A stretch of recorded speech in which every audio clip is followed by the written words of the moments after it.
नमस्कार मित्रों, मेरा नाम है सी एम मिश्रा और हमारे साथ हैं अनुराग सर। और हमारा आज का जो टॉपिक है वो मध्य प्रदेश पीएससी का जो नया सिलेबस है, नए सिलेबस में मुख्य परीक्षा का सेकेंड पेपर और सेकेंड पेपर का पार्ट बी में एक टॉपिक है समरसता। आमतौर पर बच्चों को बहुत समस्या होती है, इस तरह के जो कंटेंट्स हैं वो इजली मिलते नहीं हैं या मिलते हैं तो कुछ भी उन्हें पढ़ के समझ में नहीं आता है। तो मैं आज सर से ये अनुरोध करूँगा कि सर थोड़ा सा इस विषय पर प्रकाश डालेंगे आप कि अगर एक बच्चे के सामने ये क्वेश्चन आता है कि समरसता से आप क्या समझते हैं जी। और भारतीय समाज में समरसता के क्या क्या घटक विद्यमान हैं, जी। तो इसे एलोबरेट कीजिए। नमस्कार, थैंक यू सर। सर, समरसता जो टॉपिक इन्होंने जोड़ा है वो बड़ा ही मतलब एक सामान्य सा एक विषय है।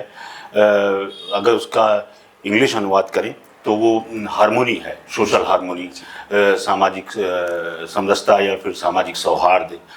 बेसिकली किस तरीके से एक राष्ट्र किस तरीके से एक राष्ट्र बहुत शांतिपूर्ण तरीके से अपना जीवन यापन कर सकता है, या ये चैलेंज तब बहुत बड़ा हो जाता है जब विविधताएं बहुत ज़्यादा हों, कल्चरल डाइवर्सिटीज़ हों, रिलीजियस डाइवर्सिटीज़ हों, सबके अपने अपने मत हैं, सबके अपने अपने विचार हैं, सबके अपने अपनी विचारधाराएं हैं, आदर्श हैं। ऐसे में एक राष्ट्र के लिए ये बहुत बड़ा खूबसूरत पहलू भी है और एक बहुत बड़ी चुनौती भी है कि सबको एक सूत्र में कैसे पिरोया जाए। तो उसमें इम्पॉर्टेंट हो जाता है कि हम कुछ प्रोमिनेंट फैक्टर्स पर, कुछ महत्वपूर्ण घटक पर बल दें जिससे समाज में सौहार्द हमेशा बना रहे, क्योंकि उसके टूटने की संभावना निरंतर बन सकती है, क्योंकि सबके अपने अपने व्यूज़ हैं बहुत सारी चीज़ों को लेकर। उसी मतलब के हाँ, जहाँ तक मैं समझ सकता हूँ जी सर, कि आपकी बातों से, जी सर, कि जैसे बहुत सारे वाद्य यंत्र हैं, जी सर, अब बहुत सारे वाद्य यंत्रों को अगर अलग अलग बजने दिया जाए जी बिना किसी तालमेल के, जी तो वो शोर कहलाता है। हाँ, तो शोर कहलाता और है, किस वो तरह से बेसुरा सारे कहलाता है। वाद्य यंत्र मिलकर ऑर्केस्ट्रा में जी, आपस में एक तालमेल रिदम, बना करके, एक रिदम, सामंजस्य बना करके एक कर्णप्रिय संगीत बिल्कुल उत्पन्न करते हैं। हाँ, एक रिदम मेंटेन हो यस, जाता है। तो हमारा जो समाज है उसी तरह से विविधता से भरा हुआ है। तमाम जातियों के लोग, तमाम धर्मों के लोग, तमाम संप्रदायों के लोग मानने वाले ये इंस्ट्रूमेंट्स हो गए जी। और कैसे हम इन इंस्ट्रूमेंट्स के बीच में आपस में एक तालमेल, एक सामंजस्य बैठाए। हाँ, ये विधा है, ये फैक्टर्स हैं, ये फैक्टर्स हैं, ये घटक हैं कि हम कैसे उसमें तालमेल बैठाएंगे, कब कौन सा नोट ऊपर करना है, कौन सा नीचे करना है, कब हमें पुश करना है, कब पुल करना है, बहुत सारी ऐसी चीजें हैं। तो एक देश के लिए बहुत जरूरी हो जाता है जहाँ पर विविधताएं बहुत ज्यादा हैं। उसी के सेंस में अगर हम बात करें सर समरसता की, तो वो यही है कि हम किस तरीके से बहुत शांतिपूर्ण तरीके से सभी का सम्मान करते हुए एक प्लेटफॉर्म पर रहें, एक राष्ट्र में रहें, एक प्रदेश में रहें, एक क्षेत्र में रहें। उसके लिए कुछ इम्पॉर्टेंट फैक्टर्स हैं, बड़े ही मानवीय पहलू हैं जो जिस पर घटक अगर सवाल के रूप में आता है तो हमें ये लिखना पड़ेगा। उसमें जो पहली चीज़ है सर वो ये है कि हम अपने अलावा भी औरों को स्वीकार करें। जी। तो सह अस्तित्ववाद जिसको आप कहते हैं, प्लूरलिज्म, बिल्कुल, वो प्लूरलिज्म का आशय यही है कि मतलब हम अपने एग्जिस्टेंस, अपने अस्तित्व को तो स्वीकारें ही, साथ ही साथ हम दूसरों को भी उसी सम्मान के साथ स्वीकारें, उसी सम्मान के साथ उनकी उपस्थिति को महसूस करें। और इसके लिए जो सबसे इम्पॉर्टेंट फैक्टर है वो ये है कि सह अस्तित्व मतलब आप स्वीकारेंगे तो तब जब आपका आत्मीय लगाव हो। तो एक दूसरी चीज जो आती है उसमें वो ये है कि आत्मीय लगाव हो, एक इंटीमेसी हो, और जो तीसरा फैक्टर है वो ये है कि आपकी समन्वय करने की क्षमता हो। Very nice. एकोमोडेशन। हाँ। तो ये जो आत्मीय लगाव और एकोमोडेशन वाला फैक्टर है, अगर ये मजबूत होगा तो सोसाइटी प्लूरिस्टिक होगी। ओके। हाँ, एक तरीके से सह अस्तित्व की सोसाइटी होगी, सब लोगों का साथ में रहना बहुत सम्मानजनक स्थिति में लिया जाएगा। अगर आप ध्यान दीजिए तो जो एकोमोडेशन है सर, वो बहुत बड़ी मतलब कंसेप्ट है। वो समायोजन जिसको आप कहते हैं, सामंजस्य जिसको आप कहते हैं, अनुकूलन भी कह हाँ, एडॉप्टेशन, हाँ, वो थोड़ा सा अलग है। हाँ। उसमें सामंजस्य या समन्वय में ये है कि संघर्ष से सहयोग की तरफ बढ़ने की ये पहली सीढ़ी है। मतलब it's a temporary phenomena. Yes. जब आप किसी के साथ रह रहे हैं तो आपको अपने हित को थोड़ा सा दबाना होगा और दूसरे को भी आपके अकॉर्डिंग अपने हित को दबाना होगा। बिल्कुल। जैसे ही वो हित परस्पर उभर के आने लगेंगे और आप दूसरे की जो दूसरी की इच्छा नहीं है आप वो करने लगेंगे, या जो आपकी इच्छा नहीं है दूसरा वो करने लगे, तो इसमें टकराव की संभावना है। तो समन्वय यही होता है कि फॉर द टाइम बिंग या वो काफी लंबा भी हो सकता है कि एक लंबे समय तक के लिए आपने अपने हितों को परस्पर इतना ज्यादा दबाए रखा है कि जिससे दूसरे के हित टकराए ना, और ये हो कि भाई हम दूसरे का सम्मान कर रहे हैं। Yes. जैसे अगर आप ध्यान दें तो इंडियन सब कॉन्टिनेंट में सबसे अच्छा एग्जाम्पल है हिंदू मुसलमान। क्योंकि भाई हम उनके फेस्टिवल, उनके कल्चर, उनके कस्टम का भी रिस्पेक्ट करें और वो हमारे का भी करें। हाँ। तो जब तक हम अपने हितों को तो दबाए हैं तब तक वो सौहार्द मेंटेन है। हाँ। अदरवाइज जहां वो उठता है तो तुरंत वो दंगे के रूप में सामने आ जाता है। कभी वो नवरात्र में दिखाई देता है, कभी वो रोजा इफ्तार में दिखाई देता है, कभी जुलूसों में दिखाई देता है। तो समन्वय बहुत जरूरी है तब जब विविधताएं बहुत ज्यादा हैं, सबके हित अलग अलग हैं। तो उसमें प्लूरलिज्म के लिए इंटीमेसी और एकोमोडेशन, ये दो चीजें बड़ी इंपॉर्टेंट रोल प्ले करती हैं। तीसरे स्तर पे अगर आप ध्यान दीजिए सर तो हार्मोनी के लिए जरूरी है बंधुत्व, फ्रेटर्निटी। कि हाँ, कि फ्रेटर्निटी का आशय ये है कि सबको हम भाईचारे की नज़र से देखें, सबको हम अपने जैसा ही माने, सबका हम रिस्पेक्ट करें। बड़े सिंपल सी एक बात है, फ्रेटर्निटी भी अगर बच्चे लिखेंगे तो उससे समझ में आ जाएगा भाईचारा। तीसरा जो इम्पोर्टेंट फैक्टर है सर, वो अगला फैक्टर मतलब समन्वय ये सौहार्द मेंटेन करने का या समरसता के लिए, वो है सर्वहित। अच्छा। सर्वहित का आशय ये है कि आप अपना जो हित है, स्वहित जो है, उससे हट के आप सभी का हित सोचें, सबके कल्याण की बात सोचें, है ना। उस दायरे से, स्वहित के दायरे से आप बाहर आए। किसी भी वर्ग को कोई चीज जो प्रभावित कर रही हो ऐसा कुछ ना करें। सबका हित आपके काम ऐसे होने चाहिए जिसमें हमेशा ये ध्यान रहे कि मतलब उससे किसी का हित प्रभावित नहीं हो रहा और सबके कल्याण की वो बात करें। हाँ। ये एक इम्पॉर्टेंट फैक्टर है जो ग्रुप सेंटिमेंट्स के आधार पे आता है, जिसमें क्या नाम है आपका समरसता आपकी मेंटेन होगी।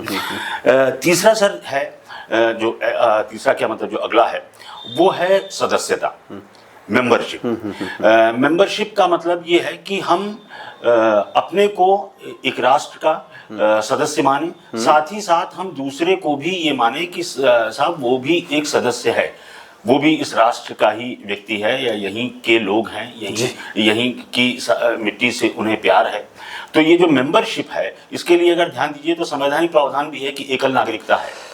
तो वो अपने आप में आपको एक तरीके से विधिक रूप से नागरिक घोषित करता है, संवैधानिक रूप से नागरिक घोषित करता है। तो ये एक इम्पॉर्टेंट फैक्टर है कि हम अपनी नागरिकता का अगर सम्मान कर रहे हैं तो दूसरे को भी नागरिकता का भी सम्मान हमें करना चाहिए। हाँ, हम मेंबर माने उसको कि भाई ये हमारे परिवार के ही लोग हैं। तब हम में वैसे ही क्या नाम है एक हार्मोनी आएगी। अगर हम बाहर ही मानेंगे तो जाहिर सी बात है कहीं ना कहीं हमारे विचारों में कोई ना कोई द्वंद्व आएगा किसी को लेकर। और हमारे जो हमारा दर्शन है, दर्शन में भी यही सब जन हिताय सब जन सुखाय। जी, सर्वजन हिताय सर्वजन सुखाय, बिल्कुल। या ये कहा गया है कि सर्वे भवन्तु सुखिनः, सर्वे सन्तु निरामया। Very good. तो हम सब अगर साथ मिलकर चलें आगे, जी, इसके बजाय कि हम आपस में लड़े, जी, तो शायद हम अपने देश को, अपने समाज को नुकसान एक नए स्तर पर पहुंचा सकते हैं। बिल्कुल। अगर वो चीज है, वो सेंटिमेंट है, ये टॉपिक रखने का आशय ही यही है कि जो बदलता परिवेश है उसमें बहुत सारी चैलेंजेस सामने आ रहे हैं जिसमें हार्मोनी थोड़ी डिस्टर्ब हुई है। तो इसको हमें ठीक करना होगा, एक अखंड भारत के लेवल पे भी और व्यक्तिगत सुख और शांति के लिए भी। हाँ, फिर तो इसके संदर्भ में हमें सदस्यता की बात की सर, उसके बाद जो फैक्टर इंपॉर्टेंट आता है वो है समूह चेतना, ग्रुप कॉन्शियसनेस, कि आपका ग्रुप सेंटिमेंट जो है वो आपका इंपॉर्टेंट है, मतलब आप अपने से ज्यादा वननेस नहीं, हाँ अपने से ज्यादा आप समूह की चिंता करें, समूह की चेतना आप में हो, तो आपके बहुत सारे एक्ट जो हो सकता है आपके आत्म सुख के लिए हो लेकिन दूसरे को प्रभावित कर सकते हो, तो आप ना करें, क्योंकि समूह क्या हित हो सकता है उसे मतलब व्यक्तिनिष्ठ नहीं रह करके हम व्यष्टिनिष्ठ बने। हाँ जी जी, व्यक्तिनिष्ठ बने, हम मतलब समूह चेतना हमें रहे, हम खुद से ज्यादा ग्रुप सेंटिमेंट्स पर ध्यान दें, खास तौर पर तब जब कोई भी इशू ऐसा है जिसमें ग्रुप इन्वॉल्व है या आपकी किसी बात से बहुत बड़े जनमानस को प्रभावित किया जा सकता हो, तो हमें ये ध्यान रखना होगा कि हमारा जो व्यक्तिगत पूर्वाग्रह है या जो हमारे व्यक्तिगत वो हैं संस्कार, वो किसी तरीके से उसको आहत ना करें। बिल्कुल। आज तो सर जमाना जैसे सोशल मीडिया का है। जी सर। तो सोशल मीडिया के जमाने में ये बात और चैलेंजिंग हो जाती है बहुत बहुत कि सोशल मीडिया जी और प्लस फ्रीडम ऑफ एक्सप्रेशन, हाँ, ये मिलकर के लोग हमारी इस समरसता को, हाँ, हमारे इस जो सामंजस्य है, एक जो हारमोनी है हमारी सोसाइटी की, जी, इसको तोड़ने के लिए न जाने कितने लोग काम कर रहे हैं, लगे हुए हैं दिन रात। तो ऐसे में ये बहुत इम्पोर्टेंट हो जाता है कि हम उस चीज़ की सच्चाई को समझें कि भाई क्या फ़ायदा है जी। और जैसे अभी आपने बात कही कि ये बहुत ज़रूरी है कि हम में एक ग्रुप सेंटिमेंट हो। तो ये बात हम सबको सोचनी होगी कि एक व्यक्ति एक स्वस्थ समाज में ही सुखी रह सकता है। बिल्कुल। समाज को हम गंदगी या कचरे का ढेर बना दें और हम उसमें कल्पना करें कि हम उसमें आबाद और स्वस्थ रहेंगे, तो संभव नहीं। तो वो तात्कालिक सुख शायद आपको दे सकता है, लेकिन एक लॉन्ग टर्म में वो सस्टेन नहीं करेगा और अल्टीमेटली वो क्या नाम है आपको ही नुकसान पहुंचाएगा। बिल्कुल। वो हो सकता है कि आप को उस समय के लिए कुछ मानसिक संतोष मिलता हो या आपको पीरियड ग्रुप से बड़ा एप्रिसिएशन मिलता हो, लेकिन या हो सकता है ऐसा भी हो सकता है कुछ आर्थिक लाभ भी हो, राजनीतिक लाभ भी हो, लेकिन अल्टीमेटली हमें इस बात को समझना होगा कि ये डैमेजिंग है लॉन्ग टर्म में पूरे देश के लिए और पूरे देश की स्थिरता के लिए। बिल्कुल बिल्कुल डैमेजिंग है, डिस्ट्रक्टिव है।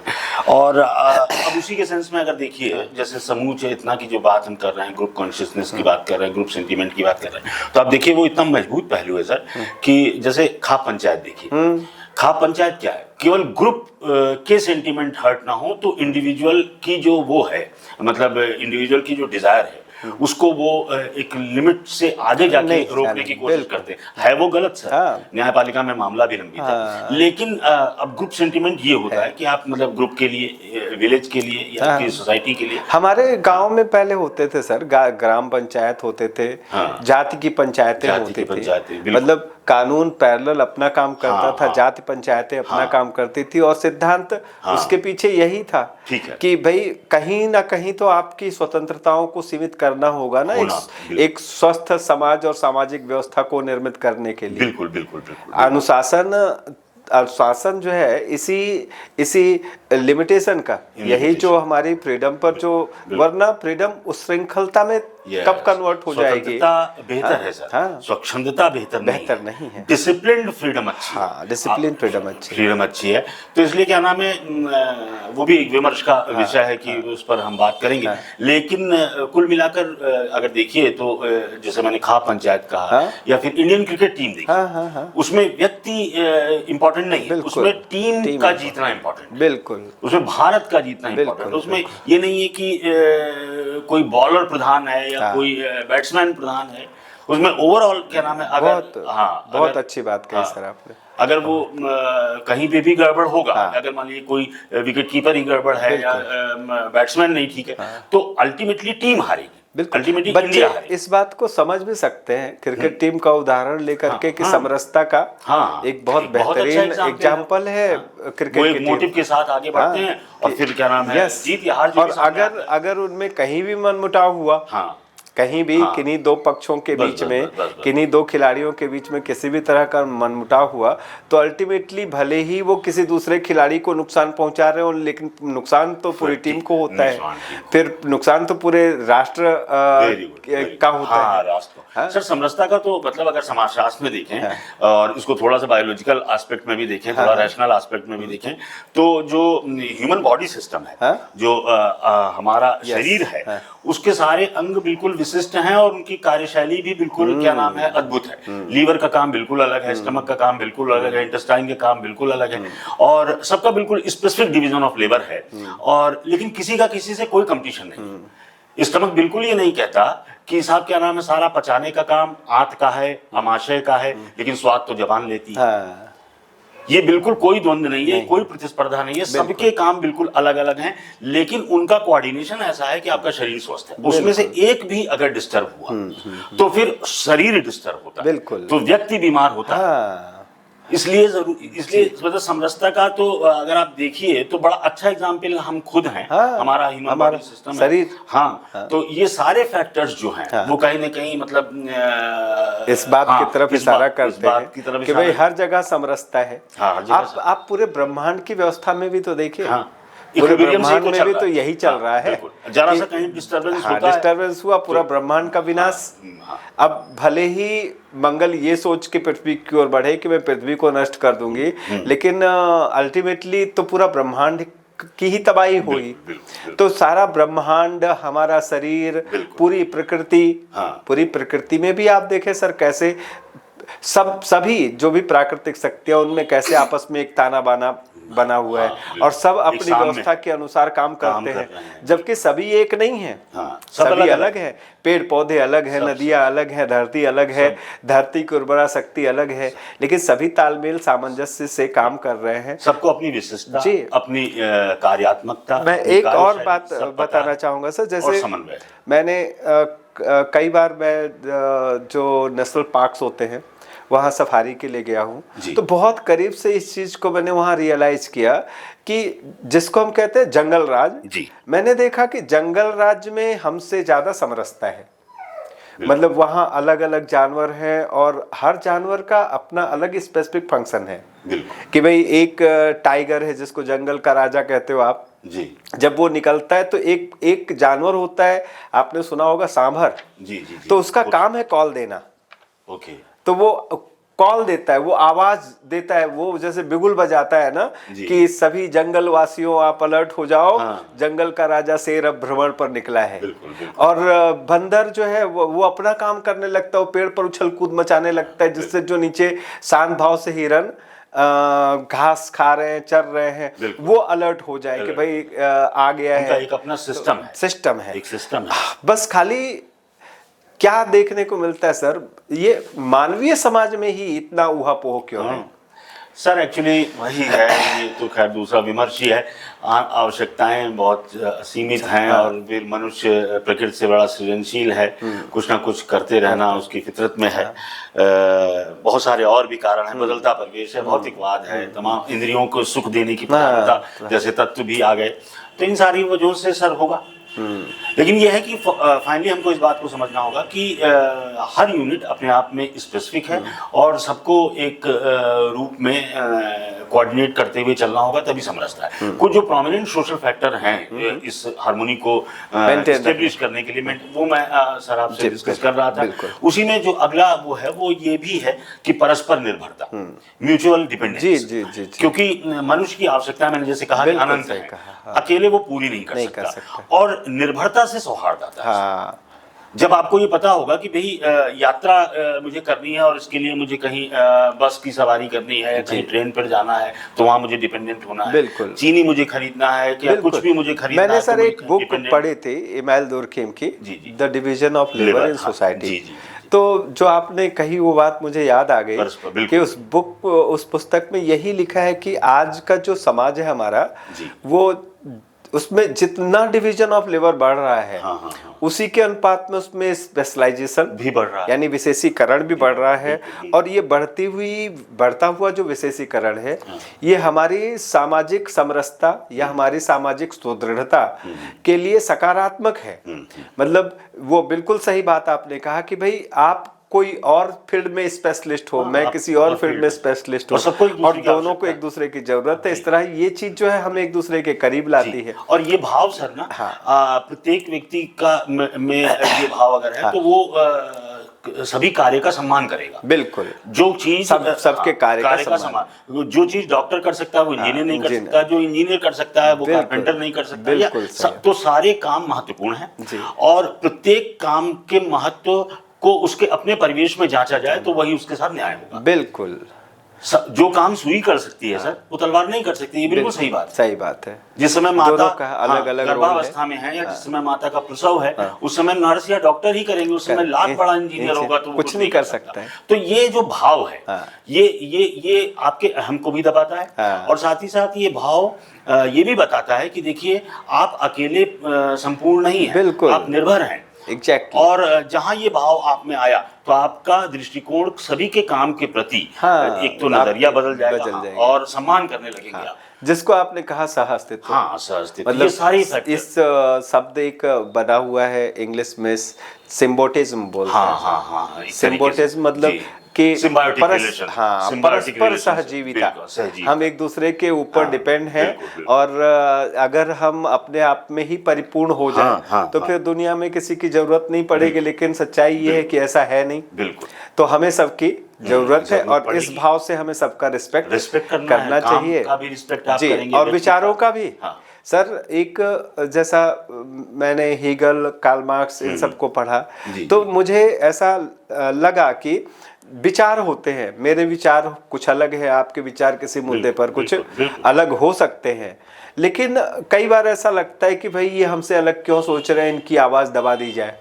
लेकिन जो मैंने काफ़ी महसूस किया कि हमारी जो वैचारिक द्वंद्वता है, हमारे विचारों में जो द्वंद्व है, यही द्वंद्व आगे एक नए विचार को पैदा करता है। बिल्कुल सर, बिल्कुल, आपने बहुत अच्छी बात की कि जब तक ये द्वंद्व नहीं आए, जब तक आप किसी चीज का ये सोच लेंगे कि नहीं ये अंत है, तो फिर नई चीज नहीं आ सकती। जैसे ही उन्होंने साफ साफ कहा कि थीसिस है, एंटीथीसिस है, सिंथेसिस है। जब तक एंटीथीसिस नहीं होगी, विचारों का काउंटर नहीं होगा, तो नया क्या बनेगा? डेवलपमेंट ही रुक जाएगा सर। अगर हमने यही मान लिया होता कि सती प्रथा एक स्थापित प्रथा है और जो चला आ रहा है हमेशा सही ही होगा, इसका विरोध न किया होता, विरोध न किया होता तो एक सोशल लेजिस्लेशन ना होता, क्या नाम, हम राजा राम मोहन राय को ना जान पाते। बहुत सारी ऐसी चीजें हैं। तो ये तो बहुत जरूरी है सर कि क्या नाम है, मतलब विचारों में द्वंद्व है, और द्वंद्व के साथ कोई नया विमर्श है। तो जो आपने सबसे पहली बात बताई कि हमें रिस्पेक्ट करना चाहिए, हमें सहिष्णुता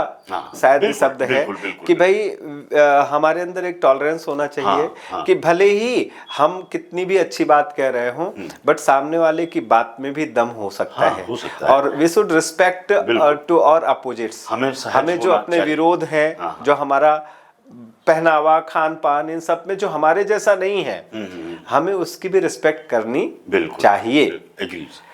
तो सहिष्णुता हो गया, एक हो गया। दूसरा एकीकरण, यानी एकीकरण हो गया कि भाई विरोध के होते हुए भी, जहां तक मैंने जाना सर, कि जो आपकी अपनी एक पहचान है और मेरी अपनी एक पहचान है, और दोनों की पहचान हमें आपस में जुड़ने से कभी रोक नहीं रही है जी। तो अपनी अपनी मूल पहचान को बनाए रखते हुए हम एक हो जाए, यही एकीकरण है। तो सहिष्णुता हो गया, एकीकरण हो गया, इसके बाद सबके प्रति समन्वय का भाव हो गया, सहअस्तित्व का भाव हो गया, पारस्परिक निर्भरता हो गई, समष्टि का भाव हो गया, बंधुत्व का भाव हो गया। यही वो कारक है, यही वो घटक है जिसपे क्या नाम है जो सौहार्द बनेगा, बिल्कुल समरसता आ सकती है।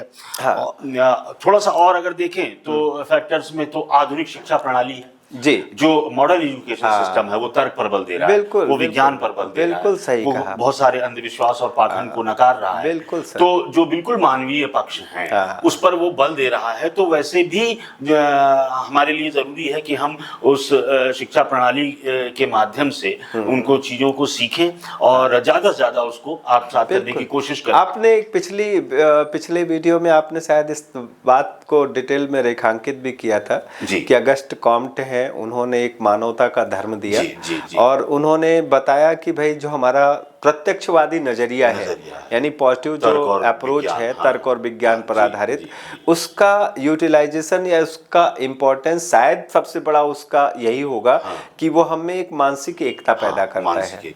और जब हमें मानसिक एकता उत्पन्न हो जाती है, यानी एक ऐसे स्तर पर आ जाते हैं जब सब एक जैसा सोचने लगते हैं किसी चीज को लेकर के, तो हमारे बीच के जो मतभेद होते हैं, हमारे बीच के जो संघर्ष होते हैं, वो वहीं विराम ले लेते हैं। और मुझे याद आता है शायद एक दिन हमने चर्चा की थी यही चीज को स्यादवाद के संदर्भ में भी, अंतिम सत्य जैसा कुछ नहीं है। बिल्कुल। तो वही कि आप हमेशा कुछ नया बनाना चाहते हैं, नया कुछ करना चाहते हैं। अगर आपने एक अंतिम सत्य स्थापित कर दिया तो फिर आप नया कैसे करेंगे? तो अगर हम एक स्तर पर जाकर के एक नॉलेज के तार्किक स्तर पर जाकर के देखें तो सभी सत्य मतलब सभी संप्रदाय, स्वामी विवेकानंद ने भी यही बात बोली है कि नदियां अलग अलग जगहों से निकल करके आती हैं, लेकिन अंततः जो है उनका समागम सिर्फ एक ही जगह पर है। तो अगर ये भाव सब में हो तो संघर्ष और इसकी गुंजाइश नहीं होती है। जी। इसी तरीके से अगर हम मतलब इसको देखें, और दूसरा इंपॉर्टेंट फैक्टर ये भी है सर, ये भी एक सवाल आ सकता है जो मुझे लगा, तो मैं उसका जिक्र यहाँ पे आपसे कर लूं। जैसे समरसता की जो घटक है वो हमेशा से एक ही जैसे नहीं रहे। जैसे अगर आप प्राचीन भारत को देखिए तो या प्राचीन कालक्रम को देखिए तो उसमें घटक कुछ और हैं। घटक जैसे उसमें सर अगर एक आज के 1000 साल पहले देखिए या 400 साल पहले देखिए तो उसमें एक बहुत बड़ा फैक्टर जो है वो एक धार्मिक अनुष्ठान है, त्योहारों का है, सामाजिक उत्सवों का है, कि वो एक बड़ी चीज थी जिसमें सब एक साथ आते थे। मेले, चाहे वो यज्ञ हो गया, चाहे वो क्या नाम है कोई जश्न हो गया, कोई त्योहार हो गया, ग्रामीण स्तर पर भी क्या नाम है मनाए जाने वाले बहुत सारे एकादशी का पर्व हो गया, या और भी रिलीजन में जहाँ जो छठ की पूजा हो गई। तो इसने बहुत इंपॉर्टेंट रोल प्ले किया है। मतलब ये धार्मिक अनुष्ठान वाला जो पहला प्राचीन काल में। दूसरे देखिए तो धार्मिक ग्रंथ रहे हैं। बिल्कुल सही कहा। जो उन्होंने बहुत सारी समरसता की बातें की, सर्वधर्म समभाव की बातें की, भक्ति आंदोलन उठा के देखिए, सूफी आंदोलन उठा के देखिए, बहुत सारे अलग अलग रिलीजन के लोग। प्राचीन काल है ही सर, मतलब रामचरितमानस एक ऐसा ग्रंथ है, रामचरितमानस तुलसीदास जी का, कि जो पूरे भारत को एक सूत्र में पिरो देता है। बिल्कुल। फिर चाहे हम महाराष्ट्र से हो, चाहे हम गुजरात से हो, चाहे यूपी से हो, चाहे बिहार बंगाल से हो, सभी भाई कौन उसका विरोध कर सकता है। जी बिल्कुल। तो ये सारे धर्मों के साथ है। सभी धर्म ने अंतिम रूप से मानवीय पक्ष पर ही बल दिया है, और सर्वधर्म समभाव की बात सभी ने की है। सभी ने अच्छे की बात की है, सद्गुण की ही बात की है। तो धार्मिक ग्रंथों ने भी एक तरीके से जोड़ने का काम किया। बिल्कुल सही, बहुत सही बात तो ये एक फैक्टर रहा, जबकि उस समय ऐसी कोई विधान तो नहीं था, लेकिन इन्हीं सारी वजहों से हम एक बने रहे, एक अखंड भारत बना रहा। इतने सारे परिवर्तन के बाद, इतने बदलाव के बाद भी हमें एकता रही। तो ये सब फैक्टर रहे होंगे। तीसरा जो इम्पोर्टेंट चीज रही सर उस दौर में, वो संयुक्त परिवार व्यवस्था। अच्छा, ज्वाइंट फैमिली सेंटिमेंट, कि एक ही छत के नीचे दो या दो से अधिक पीढ़ियां साथ रहेंगी, एक ही रसोई का पका भोजन करेंगी। तो इसने कहीं ना कहीं वो जो अभी आप थोड़ी देर पहले बात कर रहे थे समष्टिवाद की, तो एक साथ कैसे रह सकते हैं? वो भाई एक चीज होता है कि हम ये सोचें कि अपने व्यक्तिगत हितों को किनारे रख के और किस तरह से हम समूह के हितों को प्राथमिकता दे सकते हैं। लेकिन हमारे परिवार में हमारे पिताजी का भी परिवार उसी में रह रहा है, उसी में दादा भी हैं, उसी में दादी भी हैं, और भी बहुत सारे क्या नाम है नात रिश्तेदार भी कई बार मैंने देखे हैं रहते हैं। सर मैंने तो यहाँ तक देखा है कि उत्सवों में, त्योहारों में एक ही थान के कपड़े सबको पहना दिए जाते हैं। हम लोग के साथ ऐसे होता है सर। और पिताजी ने दीपावली अपने बच्चे के लिए कम सोचा, चाचा के बच्चे के लिए। ये जो फील है, ये अपने आप में स्वहित से बहुत हटके है। सर इसका फायदा भी होता था हम लोग के यहाँ, लोकल ऐसे शिवरात्रि का मेला लगता था और एक ही थान के कपड़े जो होते थे वो हमें एक पहचान देते थे। और हम मेले में गायब होने से बच जाते थे। घर के भाई बहन तक वही कपड़ा पहनते हाँ, सब वही कपड़ा पहनते थे सर। हम ऐसे देखा, हमने दादाजी थे मेरे ग्रैंडफादर, जैसे घर में कोई भी तीज त्योहार शादी विवाह समारोह होता था तो एक ही छाप की साड़ी लाते थे सबके लिए। तो मैं बार बार इस चीज को, जैसे आज बहुत चर्चा का चलता है समाजवाद और साम्यवाद, और कई बार बच्चे इस चीज को समझ नहीं पाते हैं कि कई बार ऐसा दिमाग में बना दिया जाता है कि कम्युनिस्ट लोग कौन चाइनीज है, कम्युनिस्ट कौन रशियन है। लेकिन जब मैं बहुत करीब से देखता हूं सर तो मुझे लगता है कि वी वेयर द कम्युनिस्ट। हमारा जो पूरा इतिहास है, हमारा परिवार का इतिहास है, पैसे का कोई रोल नहीं था। कार्ल मार्क्स ही तो कहता है ना कि आपके जीवन में पैसे का महत्व खत्म कर दिया जाए। तो पैसे का कोई रोल हमारी लाइफ में नहीं था सर बचपन में। दादाजी, मम्मी, दादा, कोई के लिए पैसे का सबको एक जो कम्युनिस्ट गवर्नमेंट हुआ करती थी दादाजी की, वो सबके साथ इक्वल ट्रीटमेंट करती थी। चाचा थे, जैसे चाचा कमाई करते थे, चाचा जॉब में थे तो चाचा कमाते थे, पिताजी मेरे नहीं कमाते थे, लेकिन दोनों के परिवारजनों का, हाँ, दोनों के परिवारजनों के साथ इक्वल ट्रीटमेंट। यही है सर जो सही परिवार व्यवस्था है, वो कुछ मूल संवेदनाएं प्रदर्शित करती है कि आप साथ कैसे रहेंगे, बिल्कुल कैसे रह सकते हैं। तो जो परिवार एकदम प्राथमिक इकाई है समाज निर्माण की, उसी में अगर ये भाव है तो जाहिर सी बात है कि अगर उन सेंटिमेंट्स के साथ आप किसी भी ग्रुप या सोसाइटी में कोई रोल प्ले कर रहे हैं तो इन बातों को हमेशा प्राथमिकता देंगे, तो आप हमेशा ठीक तरीके से रह पाएंगे बहुत सारे लोगों के साथ समन्वय। बिल्कुल सही सर। तो ये एक फैक्टर है। दूसरा सर, जो ग्रामीण परिवेश रहा, संयुक्त परिवार व्यवस्था रही, उसी में जजमानी व्यवस्था भी रही। Very nice. जजमानी व्यवस्था ने भी कहीं ना कहीं एक जो एक्सचेंज ऑफ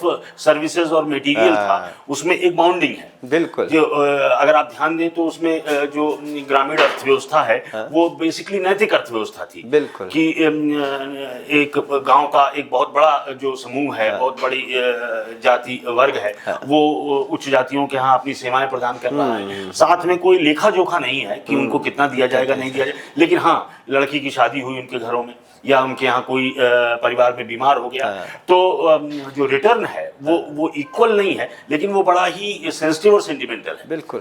तो सर मैंने तो देखा है ऐसा, जैसे कई बार आरोप लगाया जाता है, मैंने पढ़ा भी है, कई विदेशी जो विद्वान आए जिन्होंने इस चीज की आत्मा को फील नहीं किया, उन्होंने कहा ये शोषण परक व्यवस्था थी, जजमानी व्यवस्था। बट मैंने जितना देखा, हमारे कुछ भारतीय जो समाजशास्त्री हैं उन्होंने भी जो अध्ययन में पाया, उन्होंने कहा ये बहुत ही बेहतरीन फंक्शनल सिस्टम था। अब जैसे बात आपने की कि भाई कोई लेखा जोखा नहीं था, लेकिन उनकी जरूरतें पूरी हो जाती थी। सिक्योरिटी थी। मैं बताऊं कि जरूरतें सभी की केवल जरूरतें ही पूरी होती थी। और ये था कि जैसे ब्राह्मण है, एक मान लीजिए धोबी है, या कहार है, या कुम्हार है, या बरई है, पनवाड़ी है, तो ये सब जातियों के लोग उच्च जातियों के यहाँ अपनी सेवा देते थे। लेकिन हम ये नहीं कह सकते उच्च जाति मजे मारते, उच्च जाति भी इनके यहाँ कर्मकांडों से संबंधित सेवा देती थी। और रोज का आना जाना था जी। और बहुत सारे मुश्किल दौरों में भी, बहुत सारे सामान्य घटनाओं में भी, शादी ब्याह मृत्यु जन्म सभी में ये बिल्कुल। तो traditional exchange system of India रहा है, एक तरीके से सबको परंपरागत विनिमय व्यवस्था है, जिसमें प्रत्येक व्यक्ति की अपनी कुछ विशिष्टीकृत कार्य और सेवाएं थी, और गांव के प्रत्येक व्यक्ति उसकी सेवाएं लिया करते थे। तो ये तो एक तरीके से सेवाओं का और वस्तुओं का, और वस्तुओं से सेवाओं का बहुत बेहतरीन सिस्टम था, जो पूरे ग्रामीण समाज को जोड़े रखे हुए था। गांव के बाहर आपको सुख तलाशने की जरूरत ही नहीं थी, आपकी सारी चीजें उसी गांव के भीतर पूरी हो जाती। बिल्कुल सही। अब मुझे सर अभी नाम नहीं याद आ रहा है, लेकिन कोई ऐसा विदेशी जो विद्वान है, उसने कहा भी है कि भारत लाखों गणराज्यों का एक संघ है। एक संघ, सही बात। छोटे छोटे गणराज्यों का संघ है। हमारा हर गांव एक आत्मनिर्भर गणराज्य है। बिल्कुल मतलब हमें कहीं अपने गांव से बाहर किसी भी सुविधा या किसी सेवा के लिए नहीं जाने की आवश्यकता ही नहीं पड़ती थी। हम वही आत्मनिर्भर ऐसा थे। ताना बाना हाँ, बुन के हमने हाँ, रखा हुआ था। और एक और चीज है सर, जैसा आप बात बता रहे हो तो मुझे थोड़ा संज्ञान आ रहा है जी सर। कि इस व्यवस्था में जैसे मैंने कहा कि केवल एक हिंदू सोशल सिस्टम नहीं था ये। नहीं नहीं नहीं, ये पूरा जैसे अगर कोई को कंफ्यूजन हो कि जजमानी सिस्टम हुआ या हिंदू सोशल उसमें सिस्टम, उसमें हिंदू हिंदू मुसलमान सभी मुसलमान लोग, सब। जुलाहे भी थे, सब सब सब जुलाहे मुसलमान होते थे, जी। नाई हाँ, नाई सब होते थे सर, नाई नाई जो है वो मुस्लिम नाई लोग भी हाँ, आकर के हाँ, वो ऐसे सबकी काम करते सेवाएं थे थी और बड़ा और प्रेम सभी था। धार्मिक कर्म कांडों में वो बराबर इक्वली पार्टिसिपेट करते थे। बिल्कुल बिल्कुल। तो वो कोई रिलीजन बेस्ड सिस्टम हाँ नहीं था, सिस्टम, वो कोई अब कास्ट मैंने बेस्ड देखा सिस्टम सर नहीं था।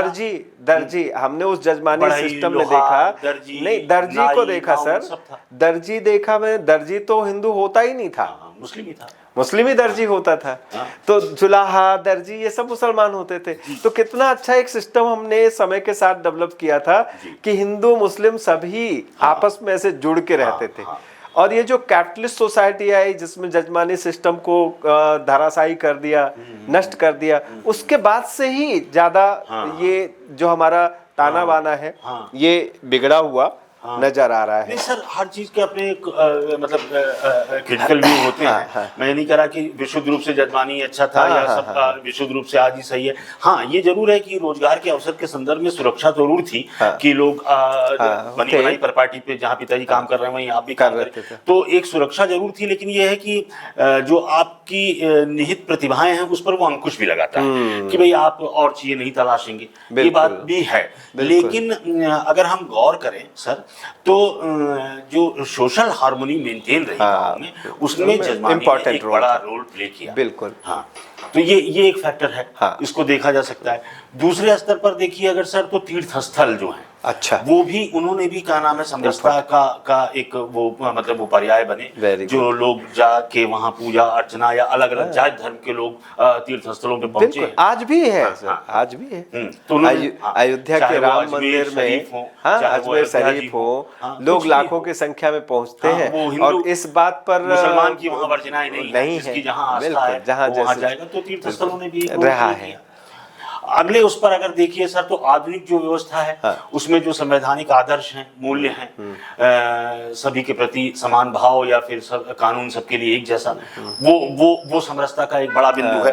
तीसरा, लोकतांत्रिक शासन व्यवस्था अगर देखेंगे तो वो बहुत बड़ा बिंदु है कि वयस्क मताधिकार है, समयबद्ध निर्वाचन है, सबके मत का मूल्य एक है ना। मतलब कहीं कुछ भी नहीं लिखा है कि राष्ट्रपति यही हो सकते हैं, कि सभी को स्वतंत्रता है। तो ये एक बड़ी वो है कि हाँ, कि उससे हार्मोनी आएगी। तीसरा देखिए तो स्वतंत्र न्यायपालिका है, इंडिपेंडेंट जुडिशरी, सारे चीजों के ऊपर वो जरा सा भी कहीं अगर गैर संवैधानिक होगा या जरा सा भी कानून की दृष्टि से अवैध होगा तो निश्चित तौर पर उसमें नागरिक अधिकारों को सुरक्षित किए जाने की पूरी जिम्मेदारी न्यायपालिका की, और सभी लोग उस न्यायपालिका की शरण ले सकते हैं, सभी जा सकते हैं। और बाकी फिर तो सर जो मुझे समझ में आता है वो संचार माध्यम जो हैं, टेलीविज़न, रेडियो, इन सब पर जो भी कार्यक्रम हैं उन सब ने भी कहीं ना कहीं हार्मोनी मेंटेन बिल्कुल की है। तो बहुत सही बताया सर आपने, और बहुत सारे अनछुए जो पहलू हैं, मतलब मेरे ख्याल से जो बच्चे हैं तैयारी कर रहे हैं उनके सामने ये बहुत बड़ा चैलेंज नहीं है कि वो कैसे लिखेंगे या क्या लिखेंगे, बट उनके सामने बहुत बड़ा चैलेंज है कि कुछ नए बिंदु उनके सामने उजागर हो। मुझे लगता है सर ये टॉपिक ऐसे हैं कि ये इनमें व्यूज ही इम्पोर्टेंट है, इसमें कंसेप्ट ही इम्पोर्टेंट है। तो हम लोगों की बातचीत जहाँ तक भी पहुँचेगी या जो भी वो है उसके माध्यम से, तो कोशिश ये हो कि उनके व्यूज बन जाएं, एक रैशनल कंसेप्ट। और मैं सर आज आपकी बातों से मतलब प्रभावित होकर के एक अनाउंसमेंट भी करना चाहता हूँ कि जैसे ये डिस्कशन को जो भी बच्चे प्रिपरेशन कर रहे हैं, प्रतियोगी परीक्षा की तैयारी कर रहे हैं, खासकर मध्य प्रदेश पीएससी की, तो उनके लिए एक बेहतरीन ऑफर भी है सर कि हमारी बातों को सुन करके वो एक अच्छी राइटिंग, एक अच्छा आंसर राइटिंग करें और इसके बाद नंबर नीचे वो कोई भी क्वेरी नंबर जो है वो नीचे डिस्क्रिप्शन बॉक्स में है जी सर। चाहे तो वहां से ले करके और व्हाट्सएप पर उस अपने आंसर को स्कैन करके हमें हाँ, भेज सकते हैं। हाँ। तो यथासंभव हम जो भी होगा हम चेक भी करके बताएंगे कि भाई अभी आप में क्या दिक्कत आ रही है आपके राइटिंग में, तो क्या सुधार की संभावना है उसको भी हम दुरुस्त करने की पूरी कोशिश। सर वैसे हमारी तो पूरी टीम का यही, मेरा आपका सबका यही प्रयास रहता है कि जो भी हमारे अनुभवों का लाभ ज़्यादा से ज़्यादा बच्चों को मिले और उनका जो भी थोड़े सिंसियर हैं बच्चे, गंभीर हैं, उन्हें उचित मार्गदर्शन मिले और वो सफलता जीवन में सफलता प्राप्त करें और देश के लिए समाज के लिए कुछ कर सकें, बेहतर कर सकें। सर एक छोटा सा निवेदन और था, एक प्रश्न इस पर ऐसा भी बन सकता है कि सामाजिक समरसता में बाधक तत्व, तो मेरा रिक्वेस्ट ये है कि नेक्स्ट वीडियो में हम इस पर बात करेंगे कि कौन कौन से, जैसे अभी तो हमने पढ़ा कि भाई सामाजिक समरसता को कौन कौन से मेंटेन करने में सहायक हो सकते हैं, उसको उल्टा कौन कौन सी चीजें हैं जो हमारे समाज की समरसता को तोड़ा है जिन्होंने या तोड़ रही हैं। तो ये एक बहुत अच्छा प्रयास रहेगा कि अगर आप इस पर चर्चा करेंगे तो पूरी कोशिश रहेगी सर जी। अगली परिचर्चा हमारी इसी पर होगी। मेरे ख्याल से समय हो गया है तो इसको यहीं बंद किया जाए। सर एक आप सभी व्यूअर्स से अनुरोध है कि इस तरह के कोई भी टॉपिक जो आपको लगता है कि इस पर हमारी परिचर्चा की या हमारी परिचर्चा से आपके कुछ काम आ सके, हम इसकी कोई आवश्यकता है, तो कृपया कमेंट बॉक्स में वो टॉपिक आप टाइप करके हमें भेज सकते हैं। और एक निवेदन भी है कि अगर हमारे वीडियोस आपको अच्छे लगते हैं, भाई यहाँ तक अगर आपने देखा है तो निश्चित रूप से आपको हमारा वार्तालाप, हमारी बातचीत, हमारा कन्वर्सेशन आपको अच्छा लग रहा है, तो निवेदन ये है कि आप इसको ज़्यादा से ज़्यादा संख्या में शेयर करें और इसको लाइक करें, सब्सक्राइब करें। सर मैंने एक चीज़ देखी है कि जैसे अपने वीडियोज़ होते हैं, वीडियोज़ पर लाइक बहुत कम आते हैं जबकि व्यूज़ बहुत ज़्यादा आते हैं। और मैंने देखा कि कई सारे ऐसे भी लोग हैं जो हमारे वीडियोज़ को देखते हैं लेकिन उन्होंने अभी तक चैनल को सब्सक्राइब नहीं किया है। तो आप सबसे ये निवेदन है कि भाई अगर आप चैनल को सब्सक्राइब कर लेंगे तो एक छोटा सा बटन ही दबाना है इसमें सब्सक्रिप्शन वाला, तो अगर उसको आप दबा के चैनल को सब्सक्राइब कर लेंगे तो हम कुछ भी ऊट पटांग चीज़ आपके सामने नहीं प्रस्तुत करने वाले हैं। जब भी हम बात करेंगे तो कुछ अच्छी बात करेंगे। और उस सॉरी सर आज खांसी आ रही है, तो वो जो भी हम अच्छी बात करेंगे उसका फ़ायदा कहीं ना कहीं आपको मिलेगा आपकी आंसर राइटिंग में। तो इसी के साथ जय हिंद, जय भारत, हम दोनों की तरफ से आप सबको ढेर सारा प्यार एवं नमस्कार। और हम यही आशा करते, उम्मीद करते हैं कि आप अपने जीवन में बहुत आगे जाएं और बहुत अच्छा करें। धन्यवाद। Thank you so much sir, शुभकामनाएं आप लोगों को।